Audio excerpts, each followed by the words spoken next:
j'ai fait l'effort sympathique de tourner un peu dans les ateliers, donc j'ai entendu entendu comment les choses se passaient. Et finalement, je voudrais commencer comme ça. J'ai trouvé qu'elles se passaient vraiment très bien, pour une raison un peu paradoxale, qui est la suivante, c'est qu'on a très peu parlé des RPS. Et ça ne peut que me satisfaire beaucoup, parce que vous savez bien que depuis de nombreuses années, vous savez ou vous ne savez pas, enfin pour ceux qui ne le sauraient pas, je vais le rappeler, depuis des nombreuses années, depuis qu'on a essayé de désigner ainsi le problème, je me suis littéralement insurgé contre cette désignation. Le livre Le travail à cœur, que j'ai rédigé en 2010, avait comme sous-titre « Pour en finir avec les risques psychosociaux ».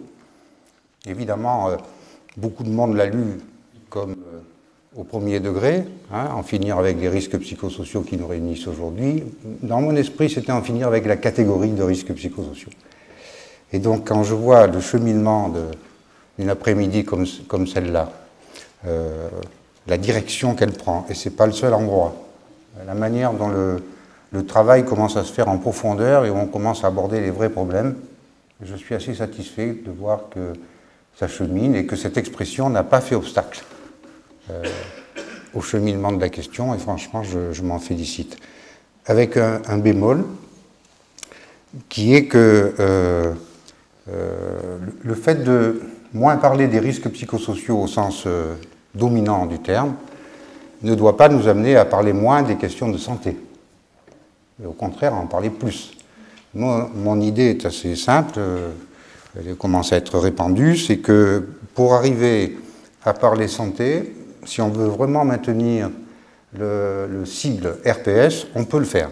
Il suffit de dire que RPS, ça veut dire ressources psychologiques et sociales des salariés.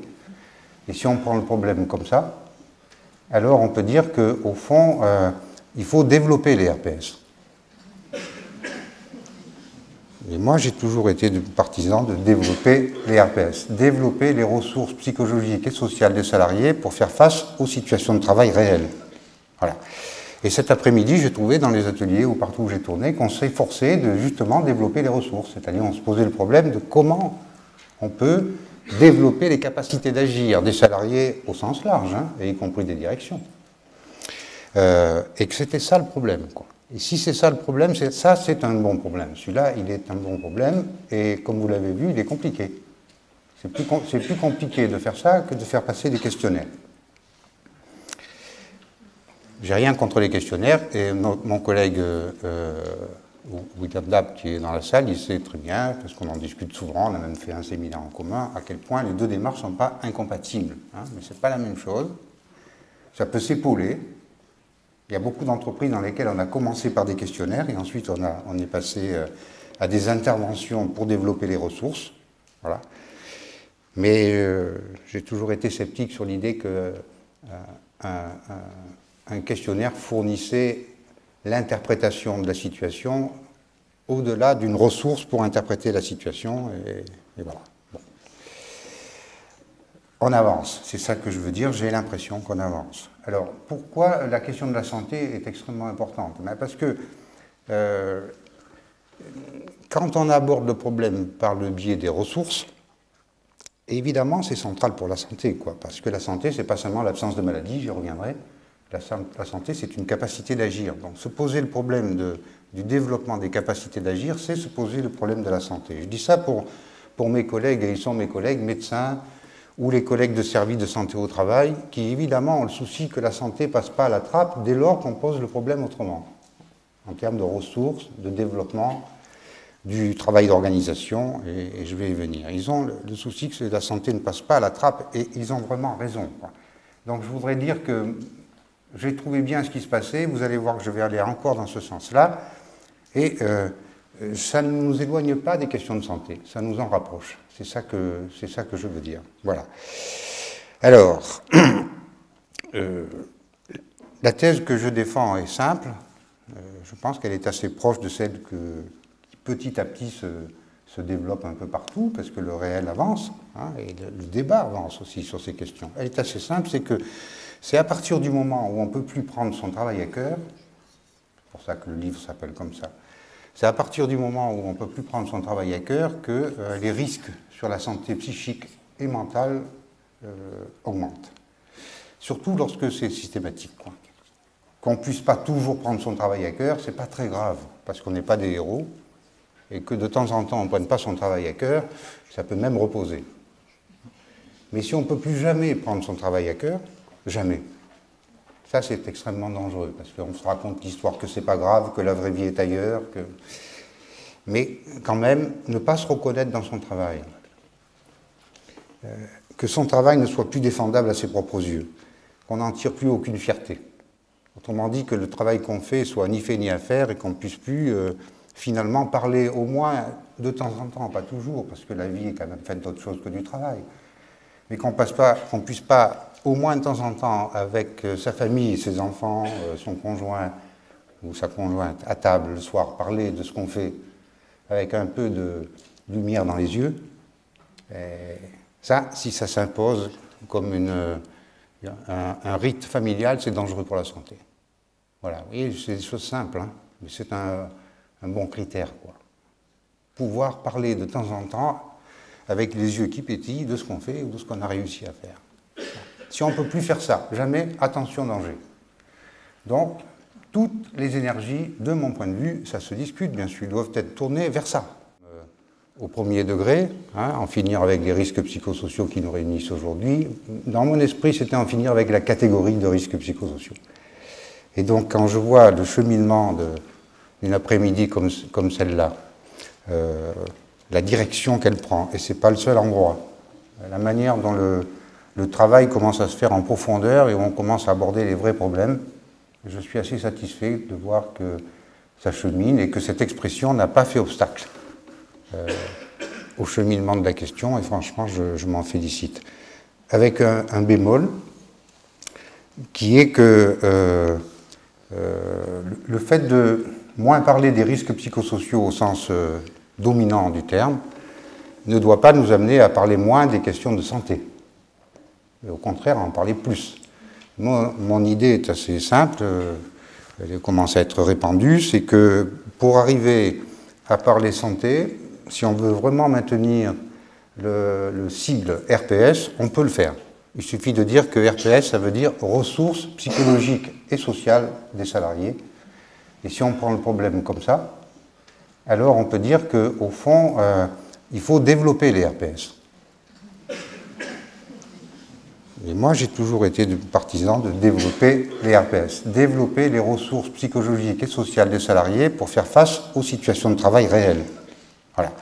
Et cet après-midi, j'ai trouvé dans les ateliers ou partout où j'ai tourné qu'on s'est forcé de justement développer les ressources. C'est-à-dire on se posait le problème de comment on peut développer les capacités d'agir des salariés au sens large, hein, et y compris des directions.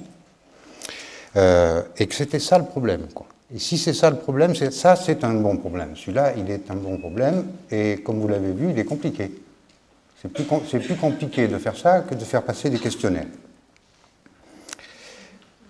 J'ai rien contre les questionnaires, et mon collègue William Dab, qui est dans la salle, il sait très bien, parce qu'on en discute souvent, on a même fait un séminaire en commun, à quel point les deux démarches ne sont pas incompatibles. Hein, mais ce n'est pas la même chose.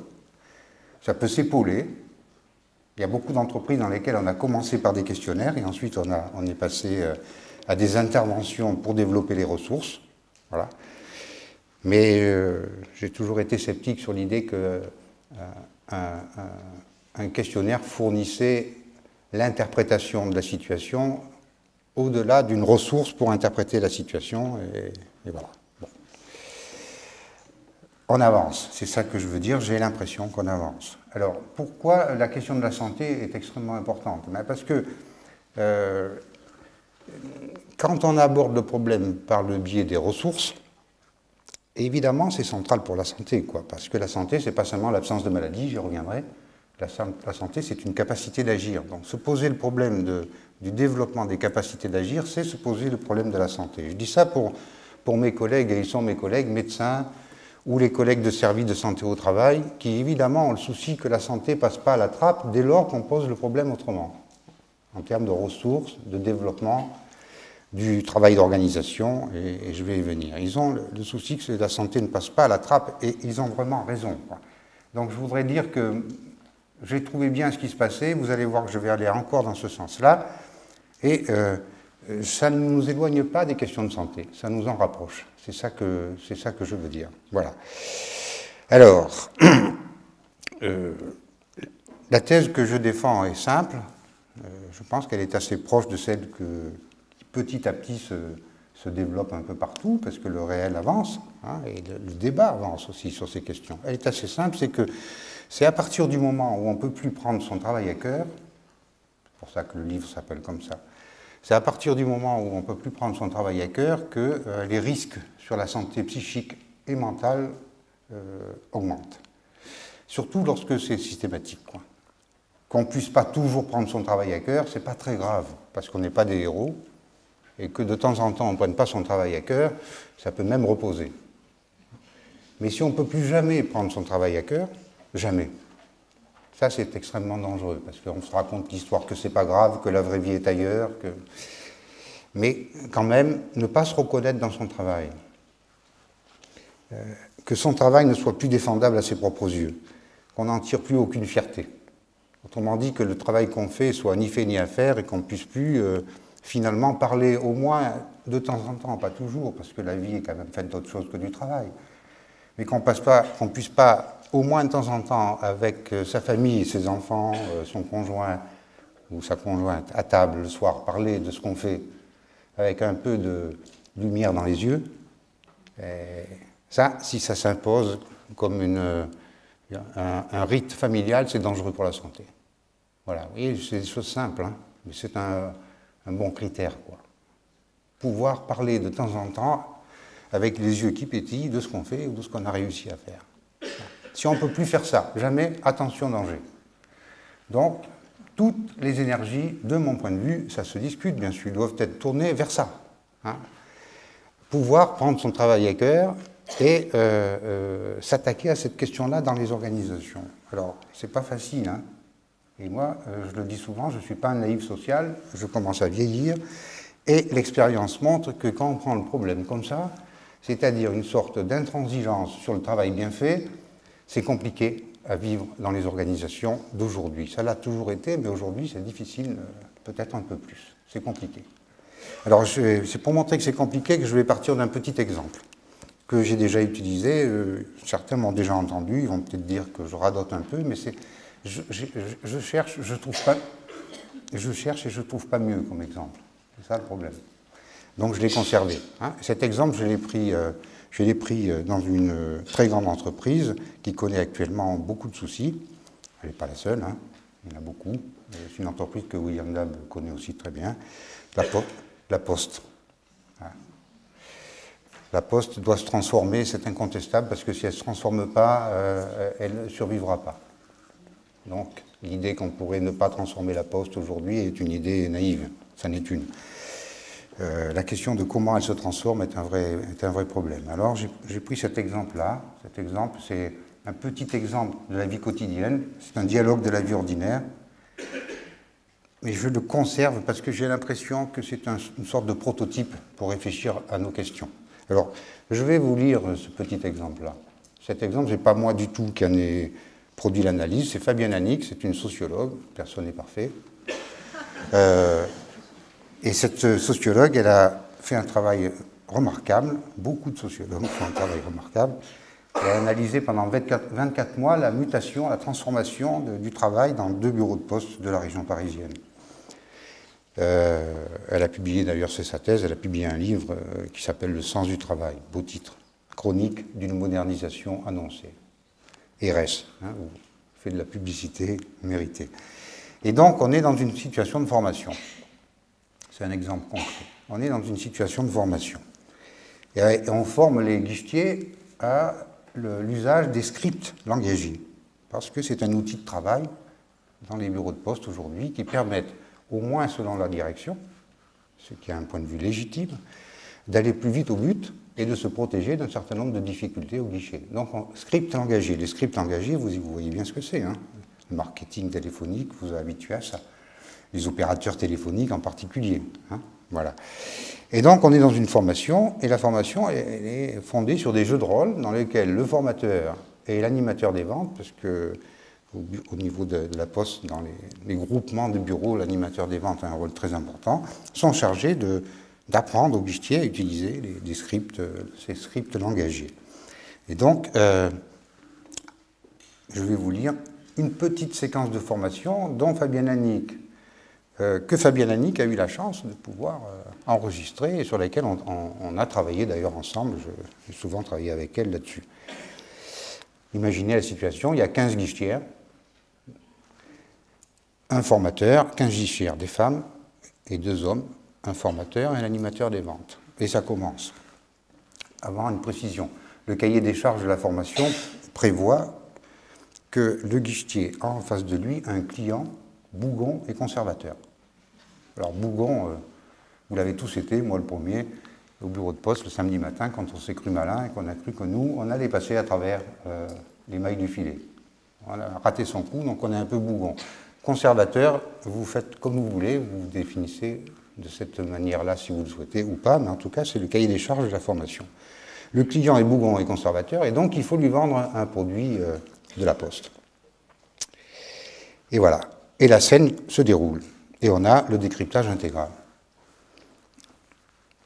Sandra, les prénoms ont été changés, attaque le problème en disant, voilà, elle cherche à vendre son produit, elle cherche à faire le boulot, hein, comme on dit.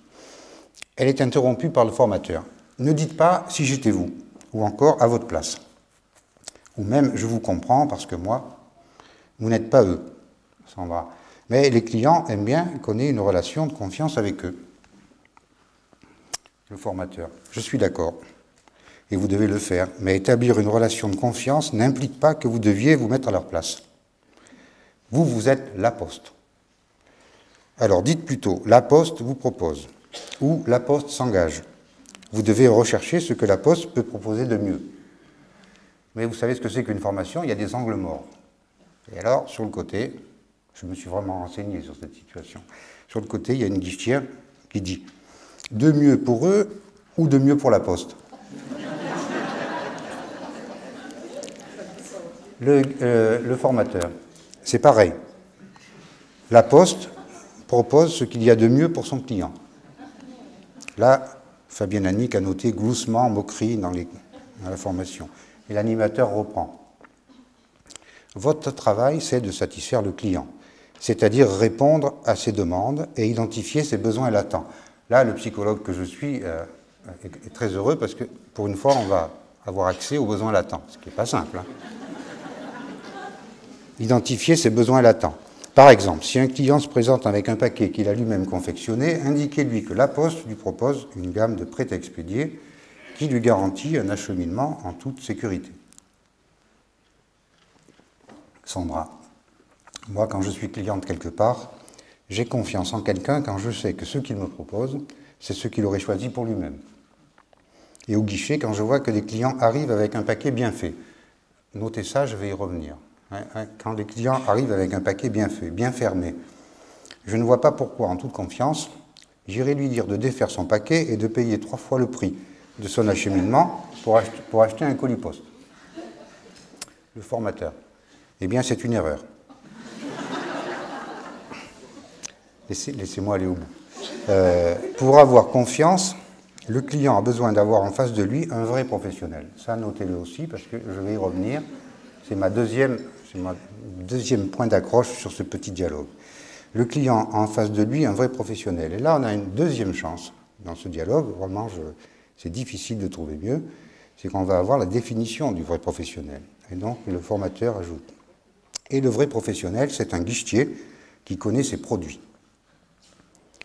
Voilà. Le client ne vient pas voir Madame Michu, qui à sa place ferait comme ci ou comme ça, mais Sandra ou Corinne ou Jackie, qui sont des guichetiers professionnels, vous ne devez pas vous mettre à leur place. Une guichetière dans l'autre angle mort. Ça, c'est sûr que si on se mettait à leur place, on ne vendrait pas beaucoup. Le formateur, justement, vous ne vendez pas beaucoup. C'est d'ailleurs pour ça que vous êtes là aujourd'hui.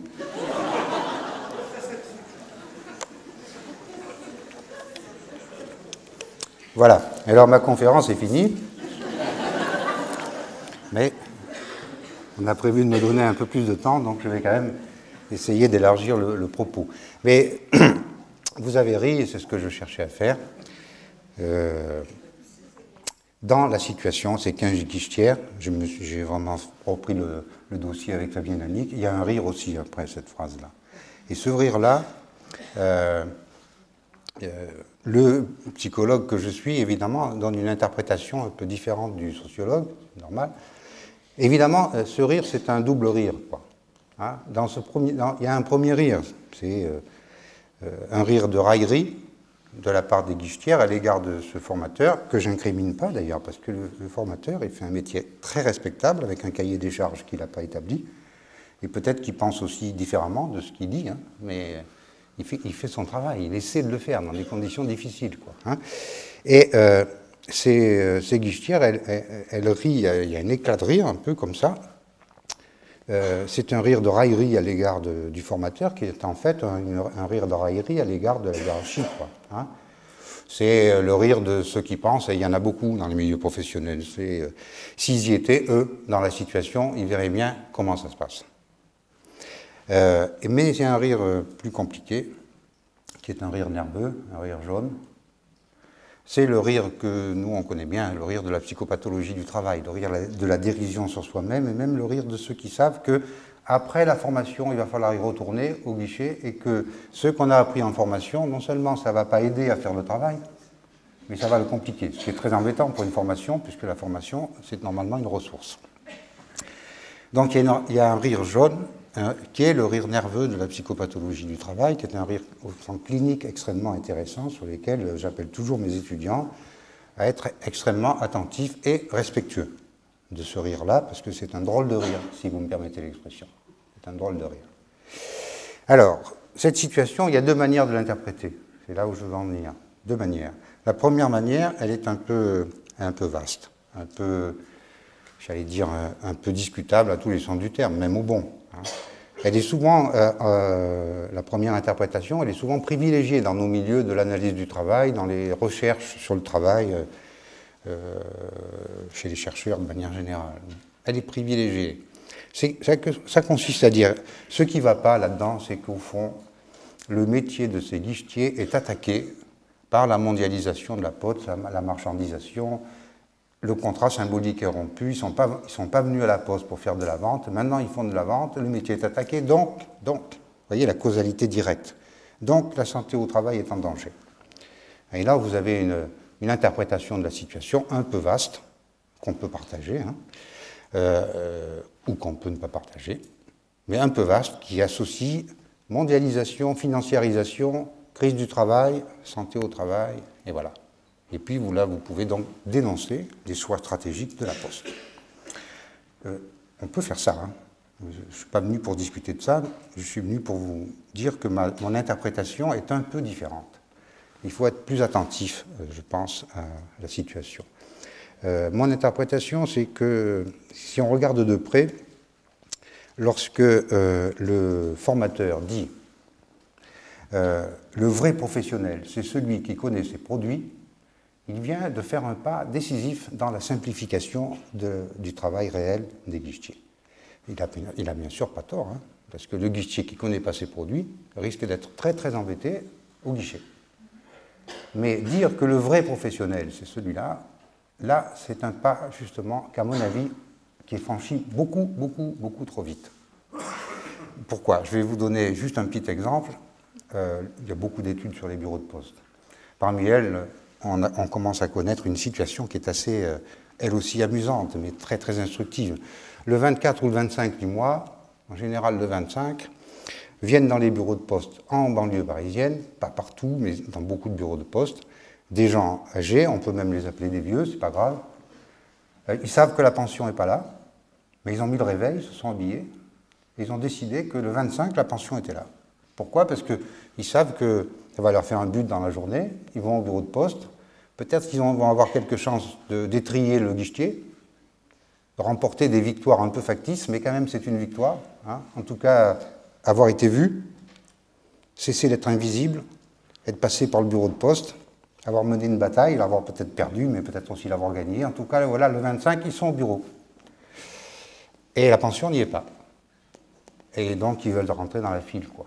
Là, vous avez plusieurs écoles dans les bureaux de poste. Et c'est des écoles, hein, au sens fort. Vous avez ceux qui dédient des guichetiers pour les bloquer à l'entrée.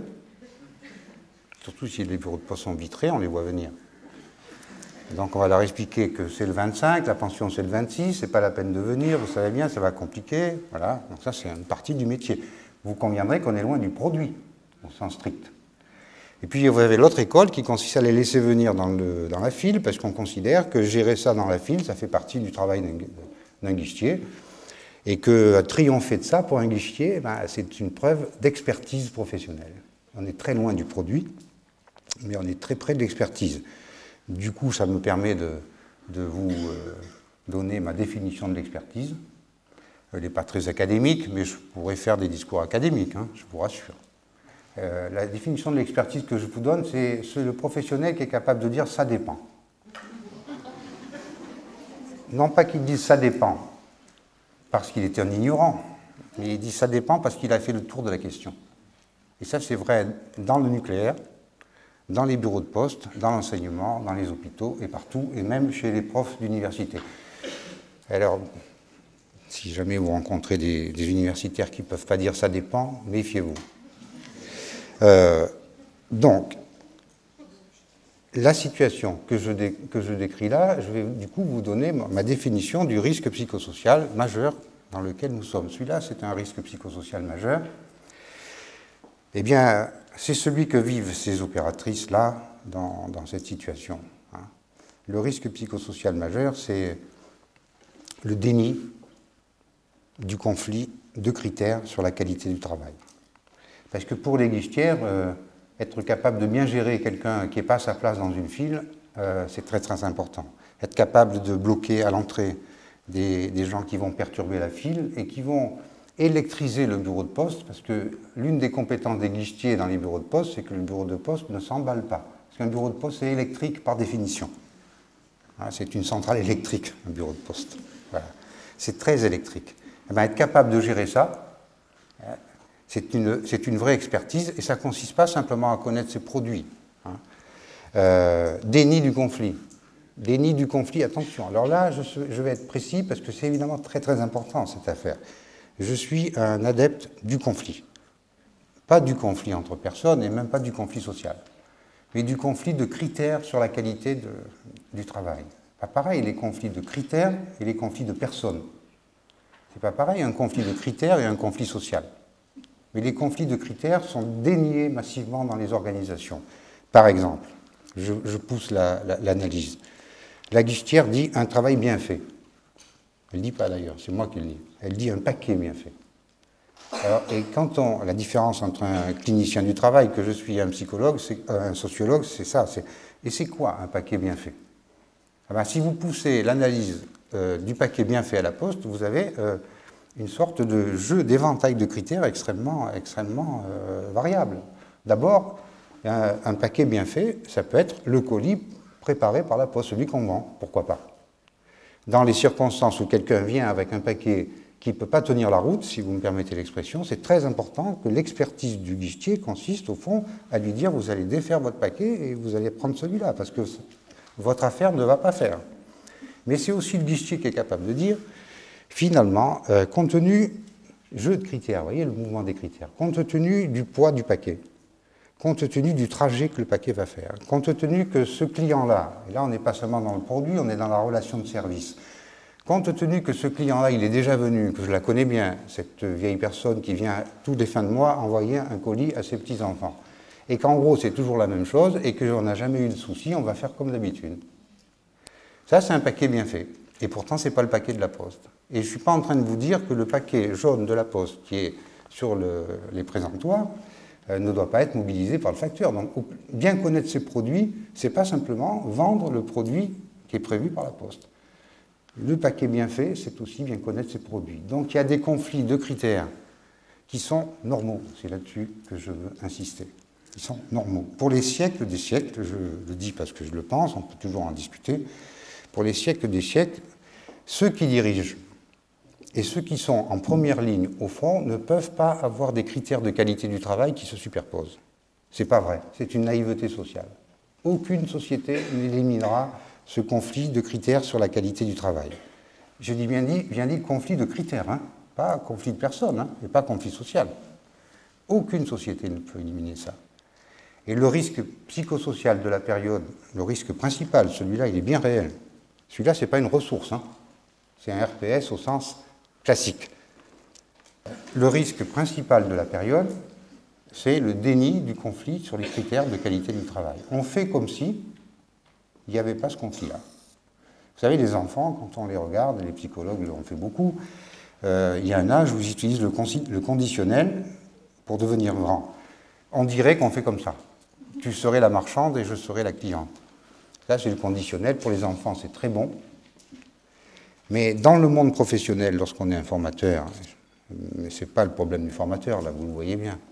Dans le monde professionnel, quand on commence à dire, on dirait que le vrai professionnel, c'est celui qui connaît ses produits, un point c'est tout. Quand on a commencé à faire ça, on s'est installé dans le déni du conflit sur les critères de qualité du travail, et c'est très très très mauvais pour la santé, mentale et physique en même temps. Donc vous voyez, j'avance doucement vers la fin, parce que tout est dit. Le problème, c'est celui-là. S'installer tranquillement dans l'idée qu'il existe des conflits de critères sur la qualité du travail, et que donc ça se discute. Ça se discute. Si on ne part pas de cette approche-là, on peut avoir, par exemple, des politiques de communication qui expliquent à ceux qui sont en première ligne que le vrai professionnel, c'est celui qui connaît ses produits. On peut multiplier les formations. Il n'empêche que lui, dans la situation, ou elle, dans la situation, gardera sur l'estomac ce qu'on peut appeler une activité rentrée, une activité empêchée, une activité contrariée.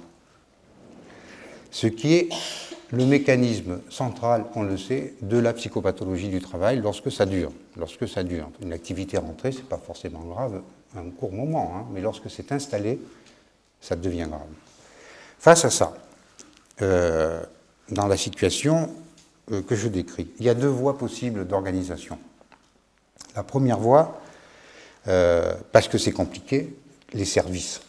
Vous voyez bien, la Poste, je ne l'ai pas choisi pour rien, c'est parce que c'est du service. Au plus vous allez vers le service, plus vous vous éloignez de l'industrie, bien que ça soit vrai aussi dans l'industrie, au plus les conflits de critères sur la qualité du travail sont dans l'objet qu'on travaille, puisque l'objet qu'on travaille, c'est un sujet, ou des sujets. Là, c'est par définition conflictuel, du côté du réel. Le réel ramène le conflit de critères en permanence. À la fois sauver la Poste en vendant, et c'est très utile, et en même temps rendre un service qui n'est pas forcément simplement de vendre le produit qui a été prévu. Il y a des dilemmes. Sandrine Caroli, dans sa thèse, elle a appelé ça des antinomies professionnelles. C'est des dilemmes. On ne peut pas les supprimer, on peut les enrichir. On peut les enrichir. Et alors là, il y a deux voies. Et au plus on va aller vers les services, au plus la question va se poser. La première voie, c'est le script. C'est le script, la procédure. Comme c'est compliqué, en gros, les directions et l'organisation, elle peut penser que c'est compliqué, donc il faut aider les gens à simplifier le réel. Dans mon vocabulaire, je dirais, il faut aider les gens à pasteuriser le réel. Et le script, ça sert à ça. Voilà. Le réel est compliqué. Avec un script, vous allez droit au but, et avec ça, vous n'avez pas de soucis. Première définition. Là, vous avez un outillage de l'organisation, un équipement des professionnels au script. Deuxième voie. Et évidemment, elles ne sont pas d'ailleurs, on ne va pas voter entre les deux. Franchement, ce serait inutile. Mais en tout cas, la deuxième voie, il ne faut pas la refouler. La deuxième voie, c'est de dire, au plus c'est compliqué le réel, au plus il y a de conflits de critères dans l'objet qu'on travaille, au plus on a besoin de travail collectif. Donc le deuxième instrument de travail qu'on peut privilégier dans les organisations, c'est le collectif de travail. Pour faire quoi ? Le collectif de travail, pas pour se rassurer à bon compte, pour être tous d'accord, tous unis, par exemple, contre la direction. Je dis ça au hasard. Non, le collectif de travail pour arriver ensemble à débrouiller les nœuds du réel, c'est-à-dire à dépasteuriser et à essayer finalement d'enrichir les dilemmes pour développer le métier. hein, développer les ressources professionnelles. Et alors là, on a un collectif, j'allais dire, de deuxième génération. Pas le vieux collectif homogène, celui qui rassemble et qui protège comme un bouclier, et dans lequel, finalement, il faut être tous d'accord. Non, le collectif de deuxième génération, celui que j'évoque là, c'est le collectif de la controverse et de la dispute professionnelle. Pas de la querelle, hein. La dispute professionnelle sur le travail bien fait.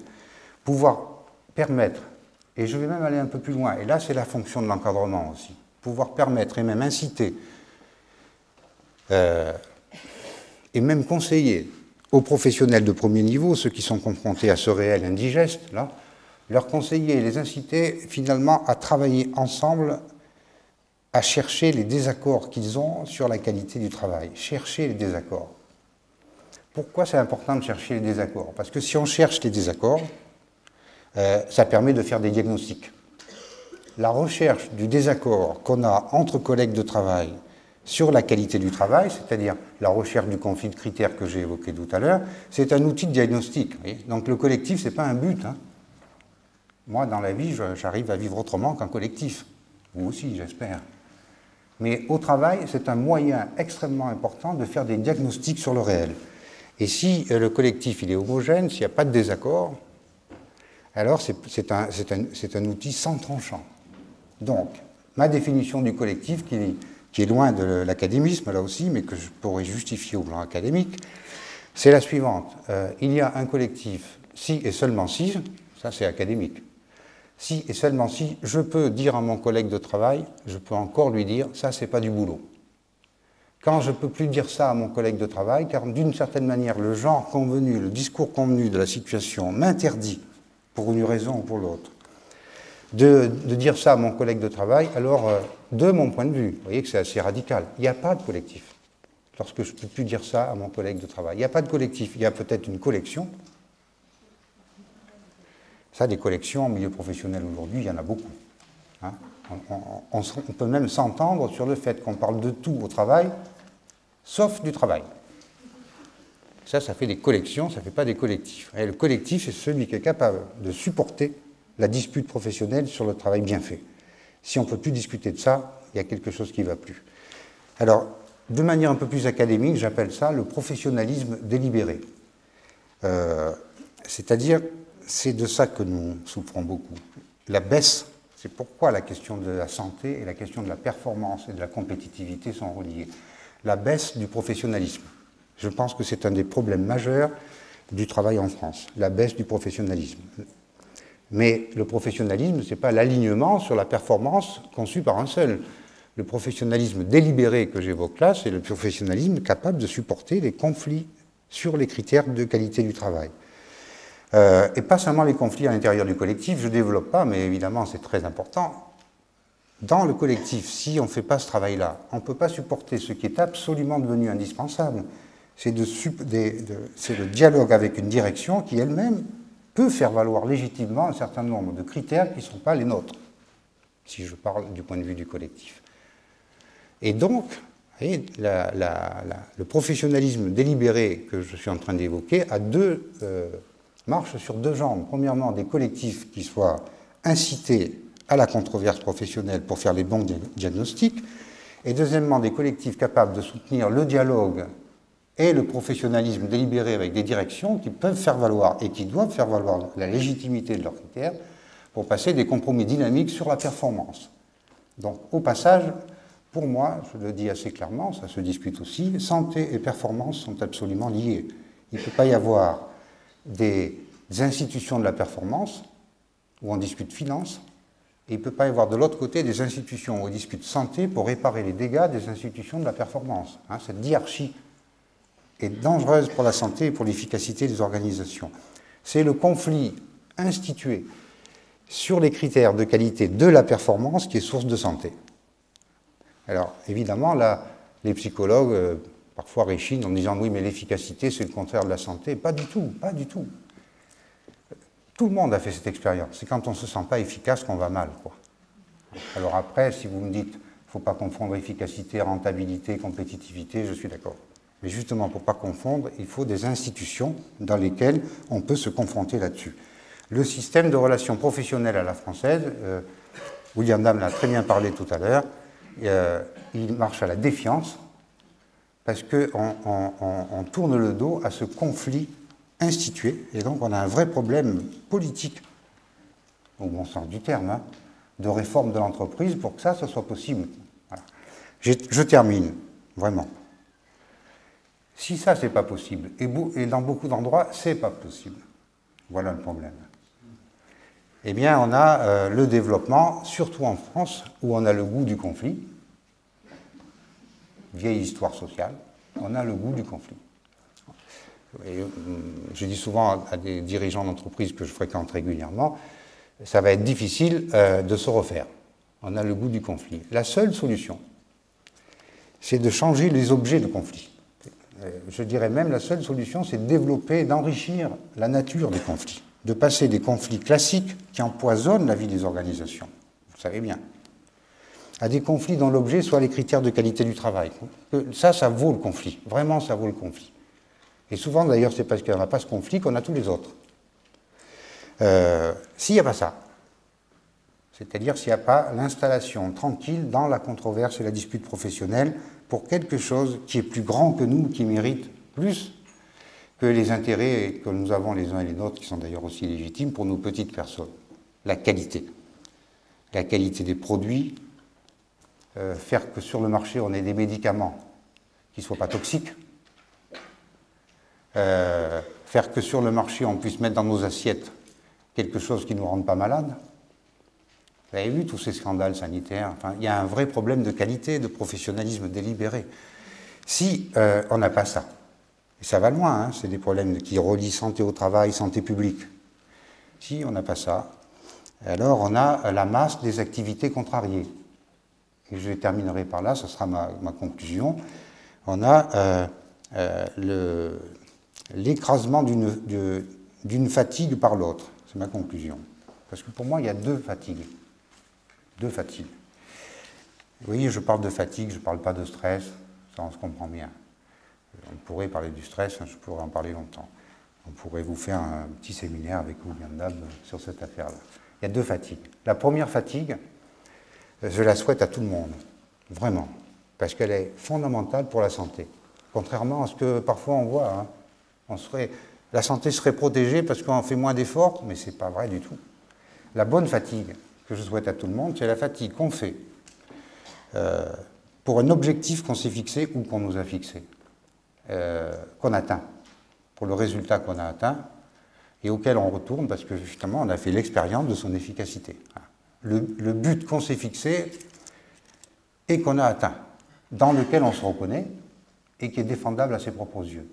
Cette fatigue-là, je la souhaite à tout le monde. Cette fatigue-là, on s'en repose bien, hein. On dort bien avec, que ça soit physique ou mental. Et puis il y a une deuxième fatigue qui malheureusement est en train de subvertir la première. C'est la fatigue de tous les efforts qui ne vont pas au but. Les efforts impuissants, si vous me permettez l'expression. Toutes ces activités qui ruinent la santé, non pas parce qu'on fait beaucoup, mais parce qu'on n'arrive pas à faire ce qu'il faudrait faire. La fatigue du travail, ni fait ni à faire. La fatigue du travail qu'on a fait et qu'il faudra refaire. Toutes ces activités qu'on garde sur l'estomac, enquistées, nécrosées, qu'on ramène à la maison. Autrement dit, une drôle de fatigue, je suis d'accord. La fatigue du travail qui n'est pas fait. Alors ça, c'est une drôle de fatigue que les psychologues d'aujourd'hui, moi, depuis 20 ans, je me bats sur cette idée. Là, il y a une fatigue tout à fait spécifique qui ruine la santé physique et psychique. Hein, pas l'activité réalisée, l'activité non réalisée, l'activité impossible. Ce qu'on voudrait faire et qu'on ne peut jamais faire. Quoi. Ce qui réveille la nuit, alors ça c'est une drôle de fatigue, c'est la fatigue qui réveille la nuit. Ou qui empêche de se rendormir quand on s'est réveillé. Quoi, hein, et on commence à mouliner, à ruminer. Il aurait fallu faire ça, il faudra faire ça, mais on sait qu'on ne pourra pas le faire pour des raisons diverses. Quoi. Donc la fatigue de tout ce qui n'est pas fait. Et qu'on garde sur l'estomac l'activité empêchée, l'activité avortée. C'est ruineux pour la santé. Et voilà, cette deuxième fatigue-là, on ne peut pas s'en sortir simplement en étant écouté par un psychologue. Je le dis avec beaucoup de tranquillité, parce que vous imaginez bien que les psychologues du travail que nous formons au CNAM, ils pourraient d'ailleurs trouver beaucoup d'emplois à écouter la plainte des sujets qui se plaignent de ce travail rentré qu'ils gardent sur l'estomac. Mais là, il y a une autre psychologie du travail possible, qui consiste au fond à intervenir dans les organisations pour lutter, parce que c'est une lutte, parce que c'est compliqué, contre ce déni du conflit sur les critères du travail bien fait et faire retrouver le plaisir du travail bien fait et du professionnalisme délibéré et controversé. Voilà, merci.